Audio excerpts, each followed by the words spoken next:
Hello students, I am Nirupma Singh. Today I am going to give you Hindi description of all the questions and their answer of the chapter of the poem The Laburnum Top that is prescribed in class 11th English book Hornbill. First question is what laburnum tree is called in your language? Question पूछ रहा है कि laburnum tree जो कि Europe का tree है उसको हमारे यहाँ मतलब इंडिया में हमारी लैंग्वेज में हिंदी लैंग्वेज में उसको क्या बोलते हैं। In the Hindi language the laburnum tree is called Amaltas. Hindi language में लेबर्नम ट्री को हम बोलते हैं अमलतास का पेड़। Second question which local bird is like the gold Finch. Actually इस पोएम में डिस्क्रिप्शन है लेबर्नम ट्री का और एक बर्ड है गोल्ड फिंच। इन्हीं दो की स्टोरी है इस पोएम में। तो गोल्ड फिंच को हमारी लैंग्वेज में क्या बोलते हैं? गोल्ड फिंच हमारे यहाँ नहीं पाई जाती है, यूरोप में ही पाई जाती है, मगर गोल्ड फिंच के जैसा मतलब मिलती जुलती चिड़िया हमारे यहाँ भी पाई जाती हैं। तो उनको मतलब कौन सी बर्ड जो गोल्ड फिंच की तरह दिखती है हमारे यहाँ लोकल में पाई जाती है?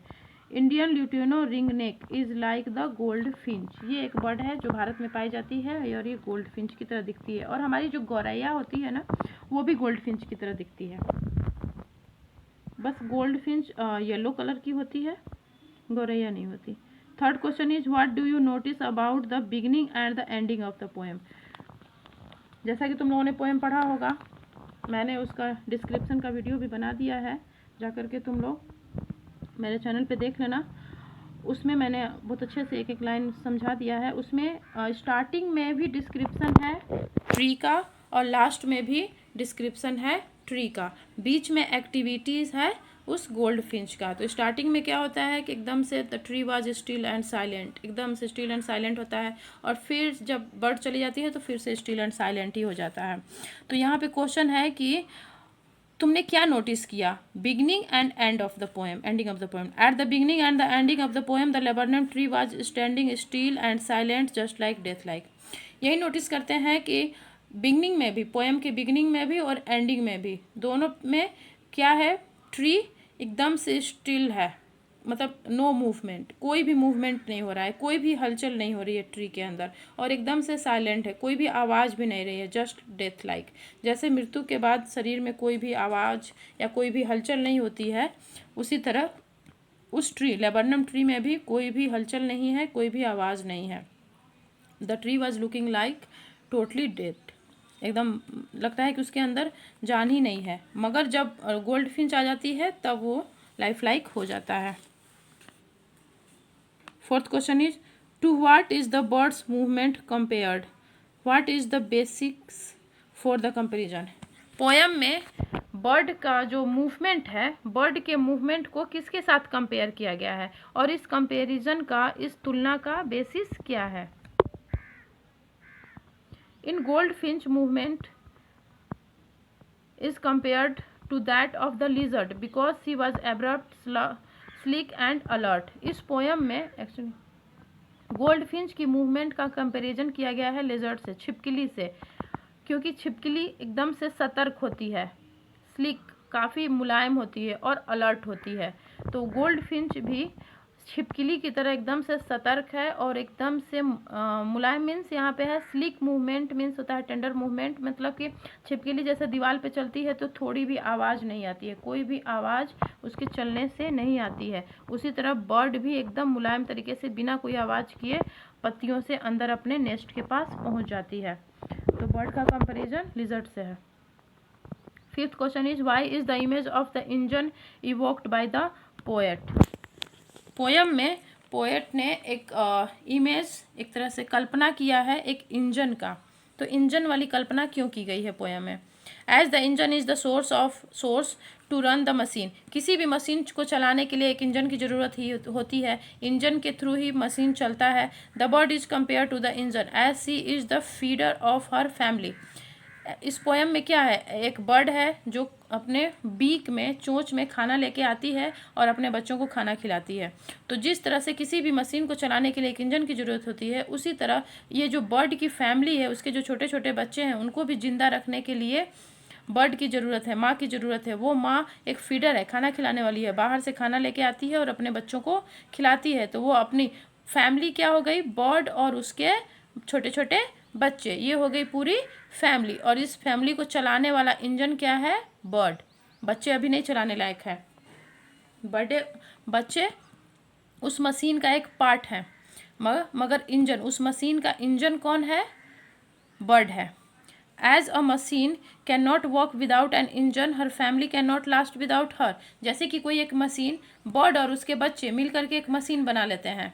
एक्चुअली जब वो आती है अपने बच्चों को खिलाती है तो उसके बच्चे चाव चाव चाव चाव कर करके अपना खाना खाते हैं, और बर्ड भी चाव चाव करती है। तो ऐसा लगता है कि एक मशीन स्टार्ट हो गया है। तो एक मशीन स्टार्ट हो गया है जिसमें बर्ड है और उसके बच्चे हैं, और इस मशीन का इंजन कौन है, बर्ड।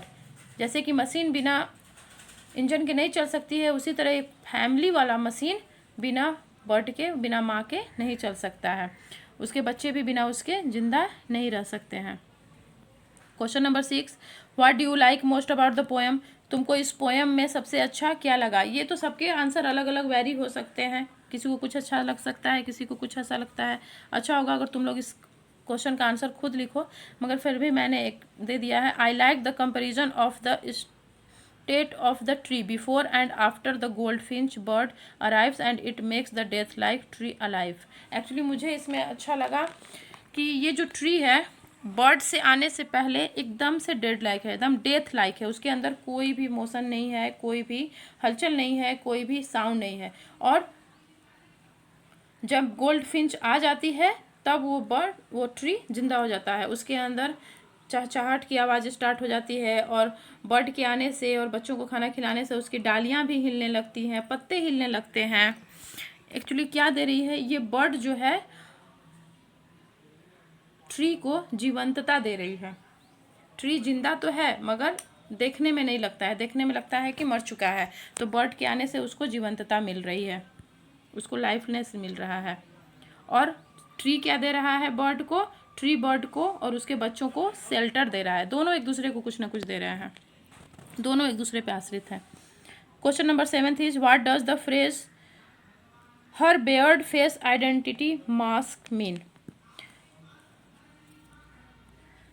इस क्वेश्चन का क्या आंसर है। व्हाट डज द फ्रेज, एक फ्रेज है, her bared face identity mask. ये फ्रेज है जो कि पोएम में यूज की गई है, her bared face identity mask. Actually इसका क्या अर्थ है, इसका अर्थ यही है ना, एक्चुअली जो गोल्ड फिंच है वो येलो कलर की है। किस कलर की है, येलो कलर की है। और लेबरनम ट्री के सारे पत्ते भी येलो हैं, उसके सारे लीव्स, उसके सारे पत्ते भी येलो हो गए हैं। तो येलो बर्ड येलो पत्तों में छिप जाती है, कहीं से भी दिखाई ही नहीं देती है। हाँ, बस वो जो बर्ड है उसका जो फेस है वो बार्ड है। बार्ड मीन्स मतलब उस पर धारियाँ हैं उसके फेस। गोल्ड फिंच तुम लोग देख लेना, गूगल में सर्च करके देख लेना, उसके चेहरे पे बार होती है, यानी लाइंस होती हैं। हर बार्ड फेस आइडेंटिटी मास्क। तो आइडेंटिटी मतलब पहचान, हम आइडेंटिटी कार्ड रखते हैं जिससे हमारी पहचान होती है, और ये मास्क होता है जो हम चेहरे पे लगाते हैं। तो ये जो उसका चेहरे पे जो बार्ड है, जो लाइंस हैं, यही उसकी आइडेंटिटी मास्क है, उसी से वो पहचानी जा रही है। अदरवाइज उसका पूरी बॉडी येलो है जो कि येलो पत्तों में छिप जा रही है। तो अगर उसका फेस भी अगर येलो होता, उस पर कोई भी लाइन नहीं होती, तो वो बर्ड तो टोटली पत्तों में छिप जाती, दिखाई ही नहीं देती। तो एक फेस के ऊपर जो लाइंस हैं उसी की वजह से वो दिखाई दे रही है। तो वो एक तरह से उसका आइडेंटिटी मास्क है। एक्चुअली मास्क, उसने कोई मास्क नहीं अपने चेहरे पे लगा रखा है, उसका चेहरा ही है जो उसको दिखा रहा है कि हाँ वो पत्तों के बीच में है, नहीं तो उसकी बॉडी तो पूरी तरह से पत्तों में छिप जा रही है। इसलिए उसका जो फेस है वो आइडेंटिटी मास्क का काम कर रहा है। The phrase her bird face identity mask means that the birds face became her identity and symbol for recognition. उसको रिकॉग्नाइज करने के लिए, उसको पहचानने के लिए उसका फेस ही है जो उसको पहचान दे रहा है। अदरवाइज उसकी पूरी बॉडी येलो होने की वजह से येलो पत्तों में छिप जा रही है।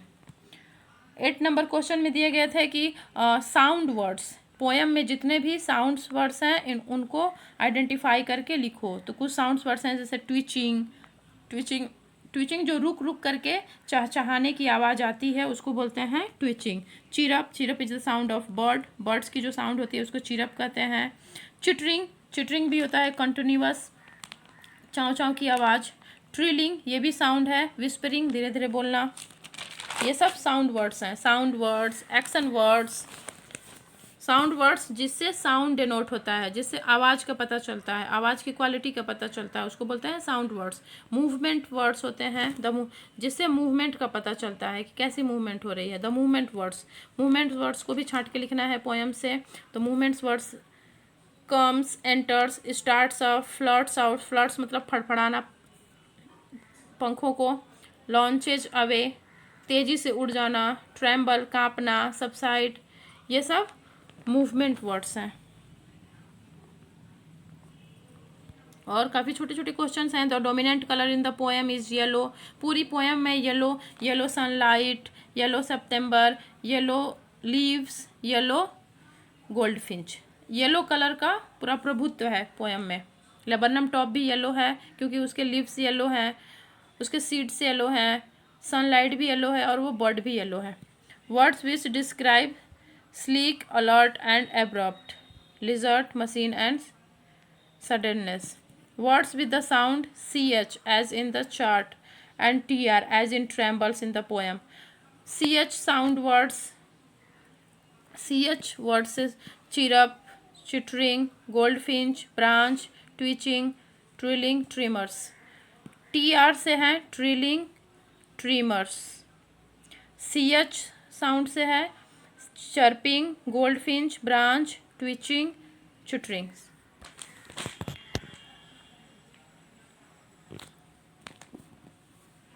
Other sounds that occur frequently in the poem are ing sound in the words like twitching, chittering, wings, trillings, whispering.